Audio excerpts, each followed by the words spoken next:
પોરબંદરમાં ધનલક્ષ્મી વસ્તીમાં વિરાટ હિન્દુ સંમેલન ઉત્સાહભેર યોજાયું.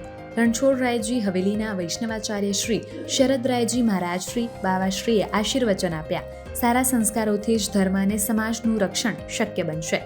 રાષ્ટ્રીય સ્વયંસેવક સંઘની સ્થાપનાને 100 વર્ષ પૂર્ણ થતા અખિલ ભારતીય યોજના મુજબ સમાજની સજ્જન શક્તિને જોડવાની પોરબંદર મહાનગરના મહર્ષિ સંદીપની ઉપનગરની ધનલક્ષ્મી વસ્તીમાં હિન્દુ સંમેલન સમિતિ દ્વારા તારીખ 21/3/2026 અને શનિવારે રાત્રે 9 થી 12 વાગ્યા સુધી વિરાટ હિન્દુ સંમેલનનું આયોજન કરવામાં આવ્યું હતું. શહેરના પરેશનગર વિસ્તારના ડોક્ટર સોસાયટીમાં ગરબી ચોક ખાતે વિશાળ સંખ્યામાં ભાઈઓ બહેનો તથા બાળકોની ઉપસ્થિતિમાં આ સંમેલન યોજાયું હતું, જેમાં જનકબર રણછોડરાયજી હવેલીના યુવા વૈષ્ણવ આચાર્ય પરમ પૂજ્ય ગોસ્વામી 108 શ્રી શરદકુમારજી મહારાજશ્રીએ ખાસ ઉપસ્થિત રહી આશીર્વચન આપ્યા હતા. તેમજ જણાવ્યું હતું કે હિન્દુઓએ આજ દિન સુધી કયા પ્રકારનો સંઘર્ષ કર્યો છે અને હજુ પણ કરતા આવ્યા છીએ તથા વર્તમાનમાં આપણ હિન્દુઓને ચોક્કસ રીતે ભ્રમિત કરી આપણી સંસ્કૃતિને તોડનારી તાકાતોથી ખાસ સાવચેત રહેવું જણાવ્યું હતું. પૂજ્ય શીલુ બાવાએ આજના સમયમાં હિન્દુઓએ સંગઠિત થવાની અત્યંત જરૂર છે તથા બાળકોને નાનપણથી જ આ પ્રકારના સંસ્કારો આપણી કુટુંબ પરંપરા અને ધર્મનું જ્ઞાન આપીએ એવી લાગણી વ્યક્ત કરી હતી અને ખાસ અપીલ કરી હતી કે બાળકોને સારા સંસ્કાર અને ચરિત્રવાન બનાવવા માટે માતા પિતાએ સજાગ પ્રયાસ કરવો જરૂરી છે, કારણ કે સારા સંસ્કારોથી જ ધર્મ અને સમાજનું રક્ષણ શક્ય બનશે.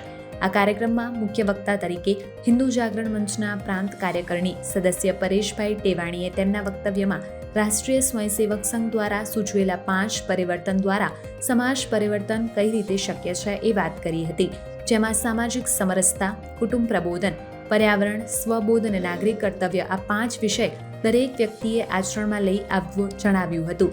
તેમજ વર્તમાન સમાજમાં સંયુક્ત કુટુંબ વ્યવસ્થા ટકાવવા સપ્તાહમાં એકવાર સાથે સત્સંગ સાથે ભોજન કરવા આહ્વાન કર્યું હતું.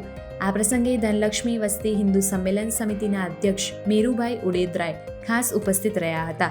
હિન્દુ સંમેલનના કાર્યક્રમમાં બાળકો માટે વેશભૂષા તથા સાંસ્કૃતિક પ્રસ્તુતિની સ્પર્ધા રાખવામાં આવી હતી, જેમાં બાળકોએ આપણા ધાર્મિક પાત્રો ભગવાન શ્રીરામ, શ્રી કૃષ્ણ, ખોડિયાર માતાજી તેમજ દેશભક્તિના વિવિધ પાત્રો ડૉક્ટર સુભાષચંદ્ર બોઝ, ઝાંસીની રાણી, લક્ષ્મીબાઈ વગેરે પાત્રો બની આકર્ષણનું કેન્દ્ર બન્યા હતા.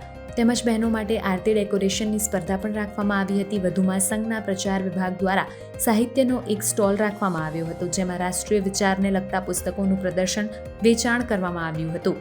કાર્યક્રમના અંતે ઉપસ્થિત સૌ ભાઈઓ બહેનો બાળકો દ્વારા ભારત માતાની આરતી કરવામાં આવી હતી અને બહેનો માટે રાસ કરવાનું આયોજન પણ કરવામાં આવ્યું હતું. રોજ નવા અપડેટ્સ જોવા માટે અમારા પેજને ફોલો કરવાનું ભૂલશો નહીં.